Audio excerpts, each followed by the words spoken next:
बाहेर पडलो आणि बघतो तर काय चक्क पाऊस नव्हता. मग मी मनातल्या मनात गाणं म्हटलं, ये रे पाऊस. आणि अर्ध्यावर गेल्यावर पाऊस आलाच. मग थोडा वेळ एका झाडाखाली थांबलो आणि पाऊस कमी झाल्यावर मी गेलो पेट्रोल पंपावर.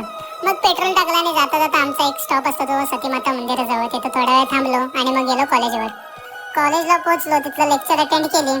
कॉलेज सुटल्यावर मी आनंदी होतो कारण आज पाऊस नव्हता. पण त्या आनंदावर पण लगेच पावसानं पाणी फेरलं आणि शेवटी छत्री उघडायला भाग पाडलं. त्यामुळे मी जरा थोडं नाराज होतो. पण पाऊस खूप होता त्यामुळे मी थोडा वेळ कॉलेजलाच बसून होतो. पाऊस कमी झाल्यानंतर मी खाली आलो आणि थोडा वेळ गणेश दुकानाच्या इथे थांबलो आणि मग त्यानंतर घरी आलो. सकाळपासून काही खाल्लं नव्हतं त्यामुळे भूक जोरात लागलेली. मग जेवायला आज होतं चपाती आणि फ्लॉवरची भाजी.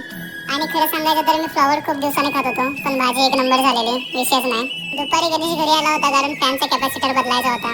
माझ्या बघण्यातला पहिला इलेक्ट्रिशियन असेल जो रेनकोट घालून काम करत असेल. भाईने कॅपॅसिटर 5 मिनिटात बसवून दिला. त्यानंतर मग ग्रीन टी पिली आणि चहा सोडून मला 2 महिने कंप्लीट झालेले आहेत. पाऊस होता त्यामुळे कुठे गेलो नाही. जाताना तेवढं फॉलो करा. धन्यवाद.